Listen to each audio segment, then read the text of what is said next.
thank you very much. It's an honor to have President Zelensky of Ukraine, and we've been working very hard, very close. So we've actually known each other for a long time. We've been dealing with each other for a long time and very well. We had a little negotiation spat, but that worked out great. I think for both countries, I think for the world, actually, beyond both countries. And we have something that is a very fair deal. And we look forward to getting in and digging and working and getting some of the rare earth. But it means we're going to be inside, and it's a big commitment from the United States, and we appreciate working with you very much. And we will continue to do that. We have had some very good discussions with Russia. I spoke with President Putin, and we're going to try and bring this to a close. It's something that you want and that he wants. We have to negotiate a deal, but we've started the confines of a deal, and I think something can happen. The big thing is the number of soldiers, mostly at this point, but soldiers being killed. You're losing thousands of soldiers. So on both sides, we're losing a lot of soldiers, and we want to see it stop. And we want to see the money get put to different kinds of use, like rebuilding. And we're going to be working very hard. But we've had a lot of very good conversations. I will say until we came along, the Biden administration didn't speak to Russia whatsoever. They didn't speak to anybody. They just allowed this to continue. And I will say that, I'll say in front of you, you've heard me say it 1,000 times, if I were president, this war would have never happened. We would have had a deal negotiated for you without having to go through what you've gone through. But your soldiers have been unbelievably brave. We've given them great equipment, but somebody has to use the equipment. They've been unbelievably brave, and we give them great credit. This was supposed to be over very quickly, and here we are 3 years later. So I give tremendous credit to your generals and your soldiers and yourself, in the sense that it's been very hard fighting, very tough fighting. They're great fighters, and you have to be very proud of them from that standpoint. But now we want to get it over with. It's enough, right? We want to get it over with. So it's an honor to have you here. Thank you very much for coming. We're going to sign the agreement at the conference in the East Room in a little while, right after lunch. And we'll be having lunch together. We're also discussing some other things, and we appreciate everybody being here. It's somewhat of an exciting moment, but the really exciting moment is when they stop the shooting and we end up with a deal. And I think we're fairly close to getting that, and an honor to have you. And please, I'd like to say something. No, thank you so much, Mr. President. Thank you for the invitation. And really, I hope that this first document will be first step to real security guarantees for Ukraine, our people, our children. I really count on it. And of course, we count that America will not stop support. Really, for us, it's very important to support and to continue it. I want to discuss it with details further during our conversation, and of course, the infrastructure or security guarantees. Because for today, I understand what Europe is ready to do. And of course, I want to discuss with you what the United States will be ready to do. And I really count on your strong position to stop Putin. And you said that enough with the war. I think that is very important, Ben, to say these words to Putin at the very beginning of war, because he is a killer and terrorist. But I hope that together we can stop him. But for us, it's very important to save our country, our values, our freedom, democracy, and of course, no compromises with the killer about our territories. But it will be later. And of course, what I wanted, we spoke about it by phone with you about the drones production. We have very good drones production. I think the best one in the world for today because of the war. Yes, and of course, we need very much the air defense. You have the best air defense in the world, and really you helped us under attacks of Russians. And I want to speak how we can exchange the licenses. We're open to share the licenses of all our drones with you, of course, with the United States. And we need licenses for quick production of air defense. Even after the war, we need our nation to be calm, that we are secure. So that's why we need this air shield. And of course, about this I want to speak about the contingents. I think that France and UK already spoke to you, and we know that Europe is ready, but without the United States, they will not be ready to be as strong as we need. And then the last point, last not least, about exchange, about our people and children. And you know that these crazy Russians, that they stolen 20,000 of children, Ukrainian children. They changed their names, they changed their families, relatives, and now they're in Russia. We want to bring them back, and really, it's a big dream, task, and goal for me, and our warriors. By the way, Mr. President, we released more than 4,000 warriors from Russian prison, but there are thousands more in the prison. I wanted to share with you some images. How it's just can I now? Yeah, please. Some minutes, 1 minute. I just you to understand in what circumstances, in what situation they are, and what the attitude of Russia to our prisoners. That guys, just you before and after.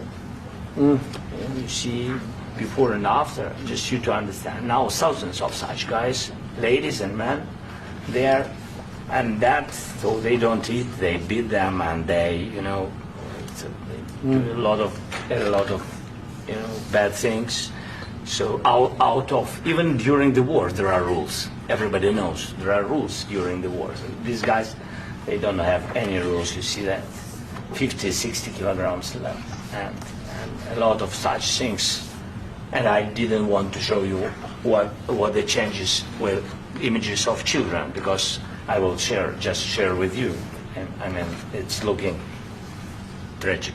Yeah, that's tough stuff. I wanted very much to give you, and you see. Yeah. This is pastor, by the way. They stolen pastors because it's not Russian church. They stolen pastors and moved pastors to the prison. At the end of last year, we brought 3 pastors, and we could exchange them. And this is pastor, you see. Yeah, that's tough. Yeah. So I mean, this I wanted to show you, and this. So thank you very much. We want to get that ended, right? Yeah. Of course, we And will. I think we will. And We have to, of course. do you have any questions, please? Thank you, Mr. President. With how much money is the U.S. going to put into the fund that is being created today, and how does this provide long-term security for Ukraine? Well, we don't know exactly how much, because we're going to be putting some money in a fund that we're going to get from the raw earth that we're going to be taking and sharing in terms of revenue. So it's going to be a lot of money will be made from the sale and from the use of raw earth. And as you know, our country doesn't have much raw earth. We have a lot of oil and gas, but we don't have a lot of the raw earth. And what we do have is protected by the environmentalists, but that can be unprotected, but still it's not very much. They have among the best in the world in terms of raw earth. So we're going to be using that, using it for all of the things we do, including AI and including weapons and the military, and it's really going to very much satisfy our needs. So it's something that just worked out really well. We have a lot of oil, and we have a lot of gas, we have a lot, but we don't have raw earth. So this has just about every component of the raw earth that we need for computers, for all of the things we do. This puts us in great shape. And on long-term security for Ukraine, how does this provide? I think they're going to have great luck. I think once we make the agreement, that's going to be 95% of it. They're not going to go back to fighting. I've spoken with President Putin, and I feel very strong. I've known him for a long time, and I feel very strongly that they're very serious about it, and we'll make a deal. And when the deal is made, I don't think we talk about security. Everyone's talking about the other day. All they talked about was security. I said, let me make the deal first. I have to make the deal first. I don't worry about security right now. We have to have a deal, because right now, last week, 2,000 soldiers died on both sides. 2,000, and they're losing 1,000, 2,000, 3,000 a week. So as we sit here and we talk, people are getting shot and dying on the battlefield. And you know, they're not American soldiers, but they're Russian soldiers and they're Ukrainian soldiers, and we want to be able to stop it. And we want to be able also to spend money on other things. We don't want to, this is a tremendous amount of money. And what the Biden administration did was terrible. They were giving money, but they had no security on the money. Europe, as you know, gave much less money, but they had security. It was in the form of a loan.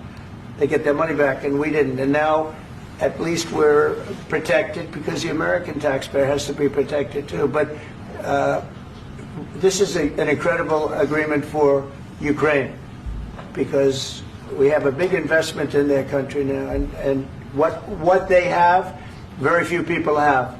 And we're able to really go forward with very, very high-tech things and many other things, including weaponry that we're going to use in many locations, but that we need for our country. Mr. President, This allows us to do that. will you continue I'm sorry. sending military aid? Yes, go ahead, please. If I can just, yes. In the document, there is one of the very important points. If we speak about business and investment, we never had LNG terminals in Ukraine. This document will open. I mean, the next document, but anyway, here we see in the framework, we see really goodwill for this. LNG terminals for us is very important, and I think for security of European continent. We have the biggest storage, gas storage. We have the biggest in Europe. Yes, yes, and we can use it. Use it for LNG. Use it for LNG, and we will do it. And really, we can help Europe because Europe really helped.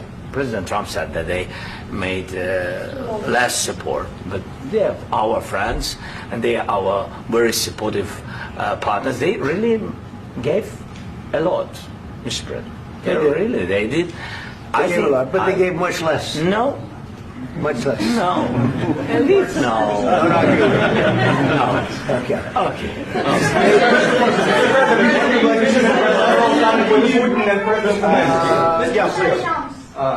Mr. President Trump, you have repeatedly called the deal with Ukraine as a historical one.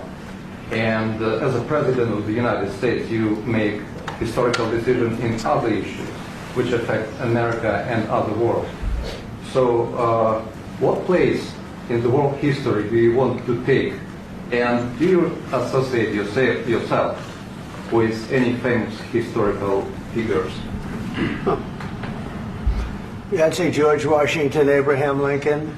I would say I'm far superior to George Washington and Abraham Lincoln. Now, you know I'm only kidding, right? Because when I say that, the fake news is going to go wild. They're going to say he considers himself to be better than Washington. But you never know. You never know. I don't compare myself to anybody. I'm here to do a job. We've had a great 35 days or whatever it might be, a month, a little more than a month. We've accomplished tremendous amounts. Not only this would be a very great achievement if we could get the war stopped and get them back to normalization. I think that's going to happen. We've had very good talks on both sides, as you know. But I think we've done a very good job, just generally. If you look at all of the things we've done in 30 days, they're saying there's never been a opening for a president. The first month, there's never been a first month like we've had. And this is one of the very important things. This, to me, is one of the most important things because we have tremendous death taking place as we speak, and I don't want to have that. You know, think of the parents, whether they're in Russia or Ukraine, think of the parents of all these people being killed needlessly. They came to our territory. Should have never started. This would have, if I were president, this would have never started. Mr. President, will you continue sending military aid to Ukraine after the U.S. signs this agreement with Ukraine? Yeah, we're going to be continuing. President Zelensky, do you feel like the U.S. is on your side? That the President Trump is on your side at this moment? Right. What do you think? He wants to know, do you think that, sort of a stupid question. I guess we wouldn't be here if I wasn't. I think that the United States on our side from the very beginning of occupation, and I think that President Trump on our side, and of course, I'm sure that the United States President will not stop support. This is crucial for us. It's important for us. Yes. And Putin, the president, speaks about the people and the soldiers which are dying, but they came to our territory, they came to our land. They began this war, and they have to stop. And I think this is the question, with really the most important question. Can President Trump, I hope yes, with some other allies, to stop Putin, withdraw these enemies, our enemy, withdraw these troops from our land? And I think that you asked about the history, I think that if President, or when, he will stop Putin, if President Trump will bring peace to our country, I think he will be on this wall.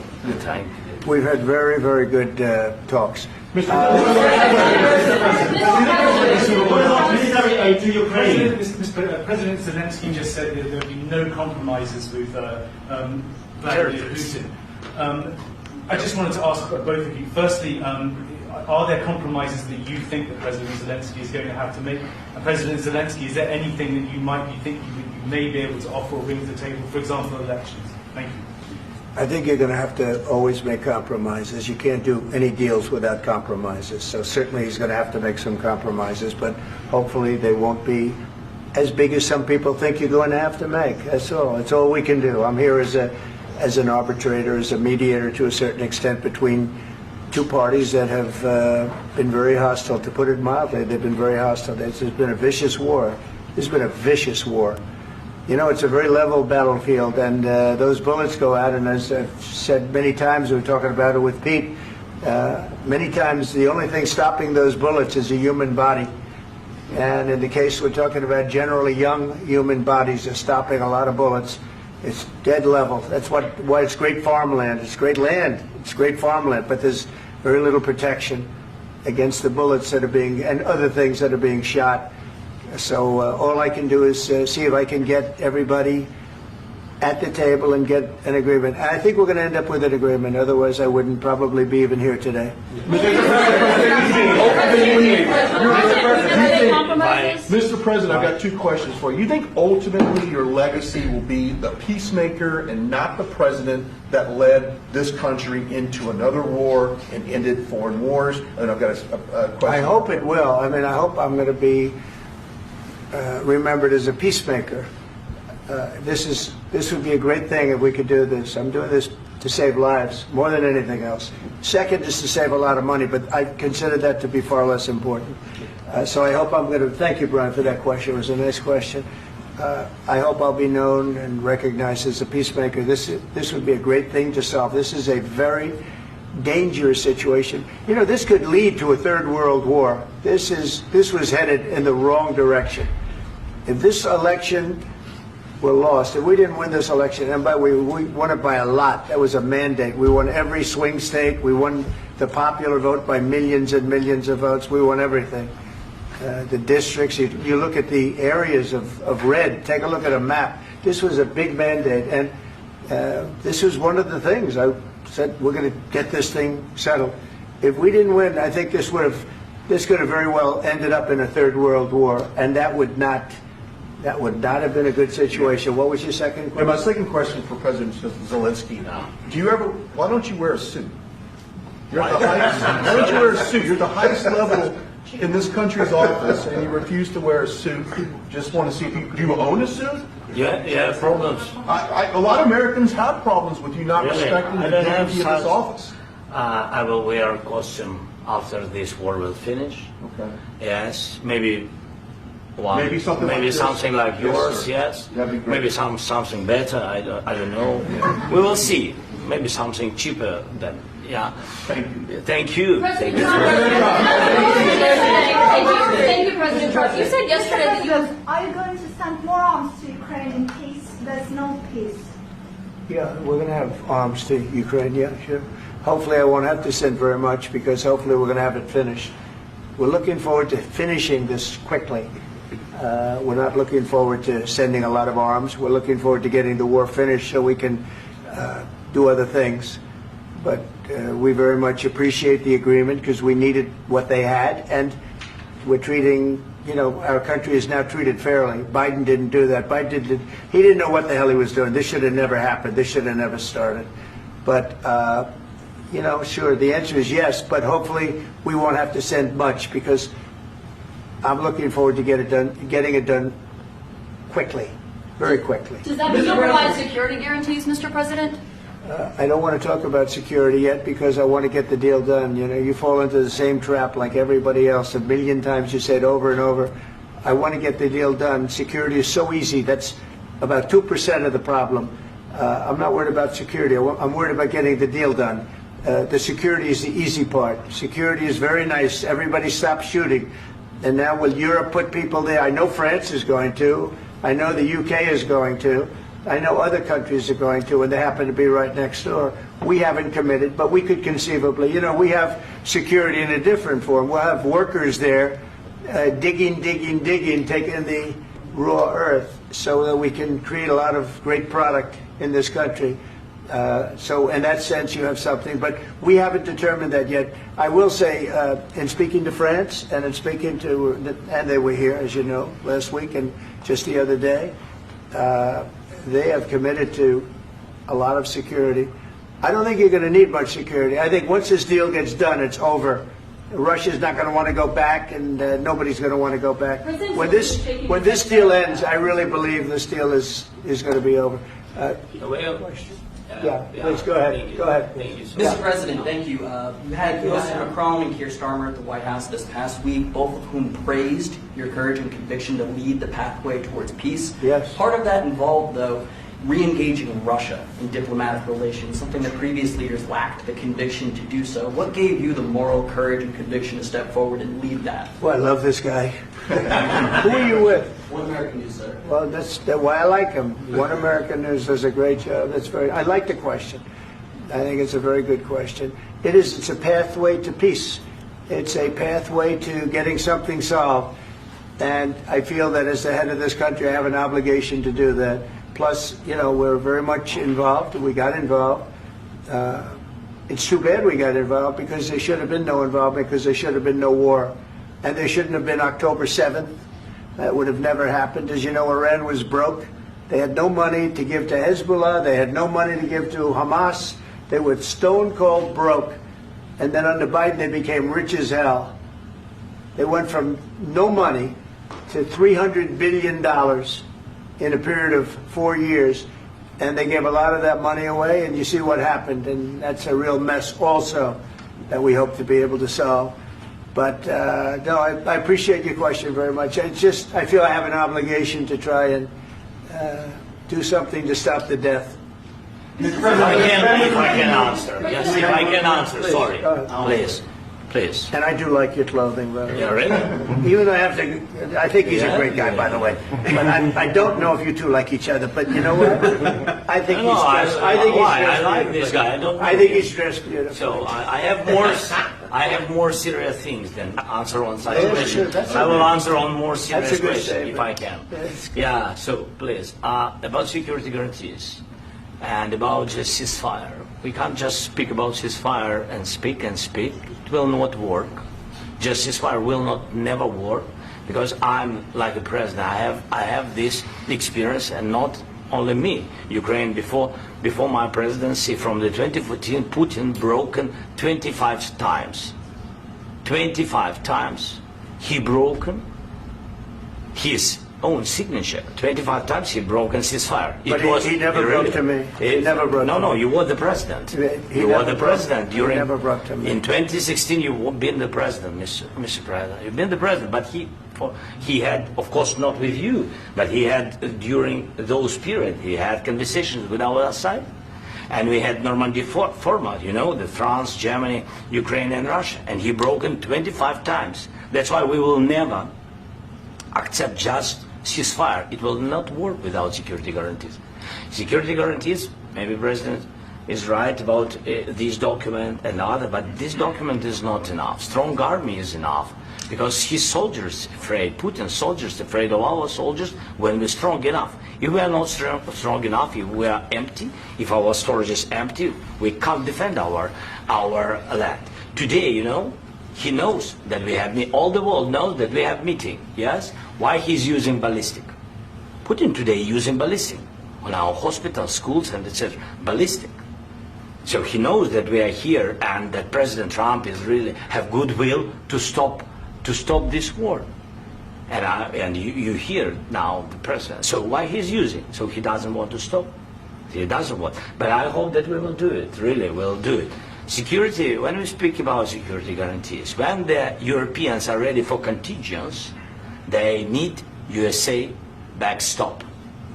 If there will not be United States, we will not never have any contingents, strong contingents from the Europeans, because they don't want to divide alliance, connection between the United States and the main and strongest ally and Europeans. And this is crucial, this is important. That's what we want to speak about very much. This is very important. And air defense. So air defense, really, we have big deficit with all these systems, and we need to provide this. We need it very much. Otherwise, Putin will never stop, and will go further and further. He doesn't want. He hates us. You know, it's not about me. He hates Ukrainians. He thinks that we are not a nation. He thinks, and he shared these thoughts. I think maybe with your team also. I don't know, but with all the Europeans, in media, officially and not, he always said that there is no such country, such nation, such language, and such life like Ukrainian. No, he really doesn't respect all the Ukrainians, and he wants to destroy us. And you are right, Mr. President. That's 2%. This document, maybe other documents, it's a very good start, very good, but it will not enough to stop this person. Should Russia pay to rebuild Ukraine? Mr. President, after these Should Russia pay to I asked rebuild Ukraine? They have to President pay. this question. You This didn't is the like rule. because- This is the rule of because the war. I'm This is sorry. the rule of the war. During all the centuries, all the history, this is the rule of the war. Who began, those pay. Do you agree This with is the that? rule. Putin began this war. He has to pay all money for innovation. He has to pay. Of course, some Russian assets, what we have in Europe, about 300 billions, we can use them. We can use for innovation and buy military support from the United States also. We can do it, but it's not enough. It's not enough. Do you envision a trilateral summit with Because I want Putin and to know. President Zelensky? Wait 1 second. I asked this question that you didn't like because I wanted to know if you want to position yourself in the middle between Russia and Yes. Ukraine or on the Ukraine No, side. I'm in the middle. I want to solve this thing. I'm for both. I want to get it solved. And it's wonderful to speak badly about somebody else, but I want to get it solved. If we can solve it, great. If we can't solve it, they're going to have to fight it out, and who knows what's going to happen. But I want to see it get solved. May I follow up? One more question about U.S. troops in Europe. After Russian invasion of Ukraine, your predecessor sent additional troops to Eastern Europe, including Poland, my country. Yeah. Are you committed to keeping these troops on the eastern flank of NATO in the future? I'm very committed to Poland. I think Poland has really stepped up and done a great job for NATO. They, as you know, they paid more than they had to. They are one of the finest groups of people I've ever known. I'm very committed to Poland. What about Baltics? Poland's in a tough neighborhood, you know. What about the Baltics? The Baltics, they got a lot of, it's a tough neighborhood too. But we're committed. We're going to be very committed, and we're committed to NATO. But NATO has to step up, and the Europeans have to step up more than they have. And I want to see them equalize, because they are in for far less than we're in. And they should be at least equal. You understand that? Why is the United States, we have an ocean in between. Why is the United States in for so much more money and other things as Europe? With that being said, and as you said, they've also been obviously very helpful. But we have put in far more than they have. And I think they should equalize. Mr. President, Please, go ahead. about the agreement again today, what changed between the first time that Secretary Bessent gave President Zelensky the agreement and today for the signing? We made a deal. What was the I'm just- deciding factor? I'm a business person. We made a deal. That's what changed. Along with minerals. I didn't think we were going to make a deal. And We ended up making the deal, so that changed. Mr. President, what and how do you envision a trilateral summit with President Zelensky and Putin? I don't know, under but these well, they circumstances? don't like each other. I can tell you that. Okay? They do not like each other. This is not a love match, and it's unfortunate. That's why you're in this situation. The United States should not have allowed this to happen. Okay? The United States, run by a man that didn't know much. I'm going to be very nice. Run by an incompetent person, very incompetent person, should never have allowed this to happen. I've stopped wars. I've stopped many wars. My people will tell you, I stopped wars that nobody ever heard about. I stopped wars before they ever started.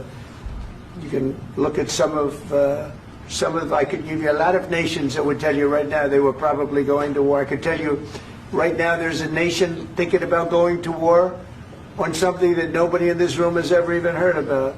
Two smaller nations, but big, still big. And I think I've stopped it. But this should have never happened. Mr. President, About sorry, just a second. About any negotiations. First of all, I want really to tell you, and I think that everybody understands that Ukraine, more than Ukrainians, nobody wants to stop this war. But at the future, any negotiations, it's understandable that two sides of the war, not Russia and the United States, because this is not the war between Russia and the United States. This is war of Russia against Ukraine and Ukrainian people. So these two sides will be at the anyway will be at the negotiation table. Then of course United States, like the strongest partner of the Ukraine, and of course Europe. I think Europe is very important. I want to speak about it with the President. Yes, Europe is very important for us because we really defend Europe for today. All Europeans really recognize that we are defending line and they have real life and our people are dying. That's why they helped us. And also it's about the NATO. Yes, between, like the President said, you have big, nice ocean. Yes, between us. But if we will not stay, Russia will go further to Baltics and to Poland, by the way. But first to the Baltics. It's understandable for them because they've been in the USSR. You know, they've been one of the republics of the USSR, and Putin wants to bring them back to his empire. It's a fact. And when he will go there, if we will not stay, you will fight. Your American soldiers, it doesn't matter, do you have ocean or not, your soldiers will fight. Mr. President, would you be willing to visit Ukraine, maybe Kiev or Odessa, which is known to be at the Riviera or Black Sea? It was my question. I'm sorry. I don't want to talk about Odessa now. Let's not talk about Odessa. I want to talk about making a deal, getting peace. We don't have to talk about Odessa, but a lot of cities have been destroyed. A lot of cities that are not recognizable. There's not a building standing. No. And a lot of things have Mr. happened. President, you have to come and to look. No. We have very good cities. Yes, a lot of things been destroyed, but mostly cities alive, and people work, and children go to school. Sometimes it's very difficult. Sometimes closer to front line, children have to go to underground schools or online. But we live. Ukraine is fighting, and Ukraine lives. This is very important. And maybe it's Putin is sharing this information that he destroyed us. He lost 700,000 people, 700,000 soldiers. He lost everything. Yes. So. Mr. President, one more. I mentioned Poland. Please, go ahead. When did you last speak with President Putin, and what did he say that? A couple of days ago. And what did he tell you that gave you the assurance that he wanted peace? Well, that's what I do. My whole life is deals. I know pretty good. And I've known him for a long time. I've dealt with him for a long time. He had to suffer through the Russia hoax. You know, Russia was a hoax. It was all Biden. It was nothing to do with him. So he had to suffer through that, and he was able to do that. I think that he wants to make a deal, and he'd like to see it end. That's all I do. That's what I do. My whole life, that's what I do is make deals. And I'm in the middle of a mess because this is a real mess. It's a very dangerous one. If this doesn't get solved now, it's not going to get solved for a long time. So I hope we're going to get it solved. In the back, please. Thank you, Mr. President. Prime Minister Starmer claimed repeatedly that his government believes in free speech and was not engaged in censorship. But his country's government arrests people for memes and thought crimes, and even more worrisome is pressuring American companies to censor Americans on his behalf. How can he be a reliable, trustworthy partner when he says things that are demonstrably false on such an important topic? Well, we actually spoke to him about that yesterday, and we thought they took it very, very much too far. JD was very strong on it. So was I. So was Marco, and we've been speaking to him about it. Marco, would you like to say something about that? We have concerns, obviously, with the conduct of various, particularly as it impacts Americans. And there's real concern that American speech, which is online, could fall into the hands of British or any country's jurisdiction. And so this is a point the Vice President made at Munich, and I think it's a very compelling one, that what unites us with Europe, as much as anything else, is these shared values, and one of them being free speech. And so if Americans are threatened by it, we're going to need to take action in that regard. Mr. President. It's actually a very important question. We spoke about this in detail with the Prime Minister, the Foreign Secretary, and others at lunch yesterday. And I know that Secretary of Commerce Lutnick followed up in private meetings last night. This is really important. We believe Americans have the right to speak their mind, even if we in this room disagree with them. They have the right to speak their mind in the public square, which is often online these days. And we're going to defend that right as it pertains to American companies and American citizens vigorously if we have to. I do think that under the President's leadership, we're going to find common ground with our friends in the UK on this question, but it remains to be seen. The principle that will guide us is we believe in free speech in this country, and we'll fight for it for American citizens. Mr. President, on the deal, is there any other oil and gas component to the deal? Is it all critical? A little bit. We'll see. On LNG? But we're not really looking for that so much. We got a lot. We have more than anybody in the world, by far. So no, we're not talking about it too much, but a little bit. I think it affects also, but for the most part, no. And sir, is there any agreement from Ukraine to purchase U.S. LNG as part of the deal, or is that on the table at all? No, we don't need that. Mr. President, I just wanted to ask you about, you just mentioned that you guys spoken to Vladimir Putin a couple of days ago. Just to be clear, that's a new call, not the one that you... I've spoken to him on numerous occasions. Okay. And how was the latest call? What did you discuss? How did it go? Are you serious with that question? I am. I'd love to know. It went well. I think we're going to have a deal. On the minerals deal, Mr. President, some of those minerals are in the east of Ukraine, not far from the front lines and in areas that Russia has occupied. Will you direct President Putin to withdraw his forces from those areas if there's U.S. interest? Well, we'll take a look at the time. We have a lot of area. It's a very big area we're talking about, so we'll take a look. I'll study that and I'll see. And who would protect those minerals if they are U.S. interests? Would that be Ukrainian forces? They'll be protected. The agreement will protect them. U.S. The agreement, yeah, we're signing an agreement. Right, but what if Russia tries to invade or there's Russian aggression in those spots? I just told you I don't think that's going to happen. And if that were going to happen, I wouldn't make a deal. If I thought that was going to happen, I wouldn't make a deal. Some people may wonder why. You ought to focus on CNN on survival, not asking me these ridiculous questions. Focus on surviving, because CNN's got such low ratings. I don't think they're going to survive. Let's go. Please, go. I already mentioned Poland. Poland was under Russian control for decades after the Second World War. When I was a kid, I looked at the United States not only as a most powerful country, richest country in the world, the country that has great music, great movies, great muscle cars, but also as a force for good. And now I'm talking with my friends in Poland, and they are worried that you align yourself too much with Putin. What's your message for them? Well, if I didn't align myself with both of them, you'd never have a deal. You want me to say really terrible things about Putin and then say, "Hi, Vladimir, how are we doing on the deal?" It doesn't work that way. I'm not aligned with Putin. I'm not aligned with anybody. I'm aligned with the United States of America. And for the good of the world, I'm aligned with the world. And I want to get this thing over with. You see the hatred he's got for Putin. It's very tough for me to make a deal with that kind of hate. He's got tremendous hatred. And I understand that, but I can tell you the other side isn't exactly in love with, him either. So it's not a question of alignment. I'm aligned with the world. I want to get the thing set. I'm aligned with Europe. I want to see if we can get this thing done. You want me to be tough? I could be tougher than any human being you've ever seen. I'd be so tough. But you're never going to get a deal that way, so that's the way it goes. All right, one more question. Hey, I want to respond to this. So look, for 4 years in the United States of America, we had a president who stood up at press conferences and talked tough about Vladimir Putin, and then Putin invaded Ukraine and destroyed a significant chunk of the country. The path to peace and the path to prosperity is maybe engaging in diplomacy. We tried the pathway of Joe Biden of thumping our chest and pretending that the President of the United States' words mattered more than the President of the United States' actions. What makes America a good country is America engaging in diplomacy. That's what President Trump is doing. Can I ask you? Sure. Yeah? Yeah. Okay.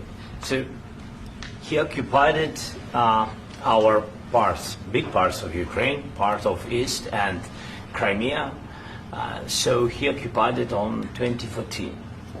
So during a lot of years, so I'm not speaking about just Biden, but those time was Obama, then President Obama, then President Trump, then President Biden, now President Trump, and God bless, now President Trump will stop him. But during 2014, nobody stopped him. He just occupied and took. He killed people. You know what the contact line? 2015. 2014 2014. and 2014. 2014? Yeah. So I was not here. Yeah, but that's exactly right. Yes, but during 2014 till 2022, yeah, the situation the same. That people have been dying on the contact line. Nobody stopped him. You know that we had conversations with him, a lot of conversations, my bilateral conversation, and we signed with him. Me, like a new president. In 2019, I signed with him the deal. I signed with him, Macron and Merkel, we signed ceasefire. Ceasefire. All of them told me that he will never go. We signed with him with gas contract. Gas contract. Yes, but after that, he broken this ceasefire. He killed our people and he didn't exchange prisoners. We signed the exchange of prisoners, but he didn't do it. What kind of diplomacy, JD, you are speaking about? What do you mean? I'm talking about the kind of diplomacy that's going to end the destruction of your country. Yes, but if you Mr. President, with respect, I think it's disrespectful for you to come into the Oval Office and try to litigate this in front of the American media. Right now, you guys are going around and forcing conscripts to the front lines because you have manpower problems. You should be thanking the President for trying to bring an end to this conflict. Have you ever been to Ukraine that you say what problems we have?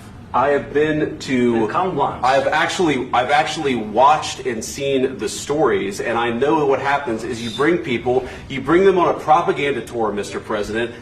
Do you disagree that you've had problems bringing people into your military? And do you think that it's respectful to come to the Oval Office of the United States of America and attack the administration that is trying to prevent the destruction of your country? A lot of questions. Let's start from the beginning. Sure. First of all, during the war, everybody has problems. Even you, but you have nice ocean and don't feel now, but you will feel it in the future. God bless. You don't know that. God bless. You God bless. You will not have war. Don't tell us what we're going to feel. We're trying to solve a problem. Don't tell us what we're going to feel. I'm not telling you. Because I'm you're in no answering on position this to question. dictate that. That's exactly Remember what this. you're doing. You're in no position to dictate what we're going to feel. We're going to feel very good. You will feel influence. We're going to feel very I'm good and telling very you, strong. You will feel influence. You're right now not in a very good position. You've allowed yourself to be in a very bad position, and he happens to be right about it. From the very beginning of the war. You're not in a good position. You don't have the cards right now. With us, you start having I'm not playing cards. cards. Right now, you don't. I'm very You're playing serious, cards. Mr. President. You're I'm playing very cards. serious. You're gambling I'm the with the president lives of anymore. millions of people. You're gambling with World War III. You're gambling with World War III. And what you're doing is very disrespectful to the country, this country. That's backed you far more than a lot of people said they should have. Have you said thank you once? This A lot entire of meeting? times. No, in this Even entire meeting, today. have you said thank Even you? today. You went to Pennsylvania and campaigned for the opposition in October. Offer some words of appreciation for the United States of America and the president who's trying to save your country. Please, you think that if you will speak very loudly about the war, you He's can... not speaking loudly. He's not speaking loudly. Your country's in big trouble. Can I Wait a answer? minute. No, Can you've I done a lot answer? of talking. Your country is in big trouble. I know. You're not I winning. know. You're not winning this. You have a damn good chance of we are coming out staying, okay because of Mr. us. President, we are staying in our country, staying strong from the very beginning of the war. We've been alone, and we are thankful. I said thanks You haven't in been this alone. cabinet, You and haven't not been only alone. in this We cabinet. gave you, through I this said thank stupid you. president, $350 billion. You voted we gave for you your military president. equipment, You and your voted men for are your brave, president. but they had to use our military. What am I asking? If you didn't have You our invited military me- equipment, you invited if me you to didn't speak. have our military equipment, this war would have been over in 2 weeks. In 3 okay? days, I heard it from Putin. In 3 days, this is something Maybe new. less. In 2 weeks, of course, yes. It's going to be a very hard thing to do business like this. I Again, tell you. just say thank you. I said a lot of times that there, thank you except to that- American people. Except that there are disagreements, and let's go litigate those disagreements rather than trying to fight it out in the American media when you're wrong. We know that you're wrong. But you see, I think it's good for the American people to see what's going on. I understand, sir. I think it's I very understand. important. That's why I kept this going so long. You have to be thankful. You don't have the I'm cards. thankful. You're buried there. Your people are dying. tell you You're again, running I low know. on soldiers. Don't- Listen, don't play you're it, running Mr. low President. on soldiers. It would be a damn good thing. Mr. And President. then you tell us, I don't want a ceasefire. I don't want a ceasefire. I want to go, and I want this. Look, if you could get a ceasefire right now, I tell you, you take it so the bullets stop flying and your men stop getting killed. Of course, we want to stop the war. But you're I saying said- you don't want a But ceasefire. I said to you, I want a with ceasefire. guarantees. Because you'll get a ceasefire faster than an agreement. Ask our people about ceasefire, what they think. That wasn't doesn't with matter me. for you what- That what wasn't is- with me. It That was wasn't with with you. a guy named Biden who was not a smart person. This That is was your- with, this that is was with your Obama. president. It was your president. Excuse me. That was with Obama, who gave you sheets, and I gave you javelins. Yes. I gave you the javelins to take out all those tanks. Obama gave you sheets. In fact, the statement is Obama gave sheets and Trump gave javelins. You got to be more thankful, because let me tell you, you don't have the cards. With us, you have the cards. But without us, you don't have any cards. One more question to Mr. Vice President. I'm sorry. It's going to be a tough deal to make, Um, because the attitudes have to change. What if Russia breaks ceasefire? What if Russia breaks peace talks? What do you do then? I understand that it's a heated conversation right now. What are you but saying? what She's if asking, what if Russia Putin breaks the ceasefire? What if anything? What if a bomb drops on your head right now? But they have Okay? broken ceasefire. What if they broke it? I don't know. They broke it with Biden, because Biden, they didn't respect him. They didn't respect Obama. They respect me. Let me tell you, Putin went through a hell of a lot with me. He went through a phony witch hunt where they used him and Russia. Russia. You ever hear of that deal? That was a phony Hunter Biden, Joe Biden scam. Hillary Clinton, Shifty Adam Schiff. It was a Democrat scam. And he had to go through that. And he did go through it. We didn't end up in a war. And he went through it. He was accused of all that stuff. He had nothing to do with it. It came out of Hunter Biden's bathroom. It came out of Hunter Biden's bedroom. It was disgusting. And then they said, oh, the laptop from hell was made by Russia. The 51 agents. The whole thing was a scam. And he had to put up with that. He was being accused of all that stuff. All I can say is this. He might have broken deals with Obama and Bush, and he might have broken them with Biden. He did, maybe. Maybe he didn't. I don't know what happened. But he didn't break them with me. He wants to make a deal. I don't know if you can make a deal. The problem is, I've empowered you to be a tough guy. And I don't think you'd be a tough guy without the United States. And your people are very brave. But you're either going to make a deal or we're out. And if we're out, you'll fight it out. I don't think it's going to be pretty, but you'll fight it out. But you don't have the cards. But once we sign that deal, you're in a much better position. But you're not acting at all thankful. And that's not a nice thing. I'll be honest, that's not a nice thing. All right, I think we've seen enough. What do you think? Huh? This is going to be great television, I will say that. All right. We'll see what we can do about putting it together. Thanks. I need the back of this. We'll see. I don't know. All right, guys, come on. Please. Hey, let's go. Guys, come on, let's move, please.